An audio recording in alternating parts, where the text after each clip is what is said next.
ഇന്ന് ഞാൻ റോഡിൽ കണ്ട ഏറ്റവും ഭയപ്പെടുത്തുന്ന കാഴ്ചയാണത്. ഒരു വലിയ ലോറി കണ്ടു കഴിഞ്ഞാൽ ഇത്രയേറെ ഭയപ്പെടാൻ എന്തിരിക്കുന്നു എന്ന് ചോദിക്കേണ്ട. ലോറി കണ്ടിട്ടല്ല ഞാൻ ഭയപ്പെട്ടത്, ആ ലോറിക്കകത്ത് സ്റ്റോക്ക് ചെയ്തിരിക്കുന്ന സോഫ്റ്റ് ഡ്രിങ്കുകൾ കണ്ടിട്ടാണ്. കേരള സർക്കാരിന്റെ ചെക്ക് പോസ്റ്റുകൾ വഴി ആരോഗ്യവകുപ്പിന്റെ കീഴിലുള്ള ഹെൽത്തിന്റെ അനുമതിയോടുകൂടി കേരളത്തിലേക്ക് ഓരോ ദിവസവും എത്തിച്ചേരുന്നത് ഇതുപോലെ എത്രയെത്ര ലോറികൾ, കണ്ടെയ്നറുകൾ തമിഴ്നാട്ടിൽ നിന്നും കർണാടകയിൽ നിന്നും അങ്ങ് വടക്കേ ഇന്ത്യൻ സംസ്ഥാനങ്ങളിൽ നിന്നും അവർക്ക് ഏറ്റവും വലിയ ബിസിനസ് നൽകുന്ന സംസ്ഥാനമായി കേരളം മാറിയിരിക്കുകയാണ്.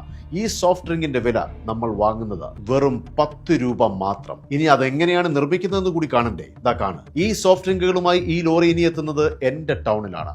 ടൗണുകളേക്കാൾ ഈ സോഫ്റ്റ് ഡ്രിങ്കുകൾ ഏറ്റവും കൂടുതൽ വിറ്റഴിയുന്നത് ഗ്രാമങ്ങളിലാണ്. ഗ്രാമങ്ങളിലെ ചെറുകിട കച്ചവടക്കാരിൽ നിന്നും ചെറു പീടികകളിൽ നിന്നും. ഈ സോഫ്റ്റ് ഡ്രിങ്കുകൾക്ക് അടിമകളായിട്ടുള്ളത് കുട്ടികളും യുവാക്കളും മുതിർന്നവരുമാണ്. കുഞ്ഞുമക്കൾ നിർബന്ധം കാണിക്കുമ്പോൾ മാതാപിതാക്കൾ അത് വാങ്ങിച്ചു കൊടുക്കുന്നു. കാരണം വെറും 10 രൂപയല്ലേ ഉള്ളൂ. നിസ്സാരമായ ആ 10 രൂപകൾ എടുക്കുന്നത് നിങ്ങളുടെ ജീവനാണ്. ചെറിയ പ്രായത്തിൽ തന്നെ പ്രമേഹ രോഗികളാകുന്നു, വൃക്ക രോഗികളാകുന്നു, ഫാറ്റി ലിവർ, അമിതവണ്ണം, ഹൃദ്രോഗം, അങ്ങനെ എല്ലാം സംഭാവന ചെയ്യുന്നു ഈ 10 രൂപ.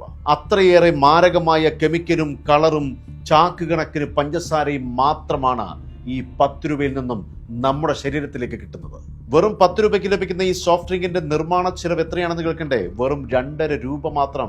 അത്രയുണ്ട് ഇതിലെ കെമിക്കൽ. അന്യസംസ്ഥാന ലോബികൾക്ക് വൻ ലാഭം കൊയ്യാൻ കേരളത്തിൽ ഇത്തരം ഉൽപ്പന്നങ്ങൾ വിൽക്കാൻ അനുമതി കൊടുക്കുന്ന സർക്കാർ സംവിധാനങ്ങൾക്ക് നമോഭാഗം. ഇനി വെറും 10 രൂപയുടെ ഈ സോഫ്റ്റ് ഡ്രിങ്ക് കഴിച്ചുകൊണ്ട് മാത്രമാണ് ഇവിടെ എല്ലാ രോഗങ്ങളും വരുന്നതെന്ന് ഞാൻ പറയുന്നില്ല. ഇവിടെ ഇനി എന്ത് കഴിച്ചാലും കുടിച്ചാലും അതെല്ലാം വിഷമാണ്.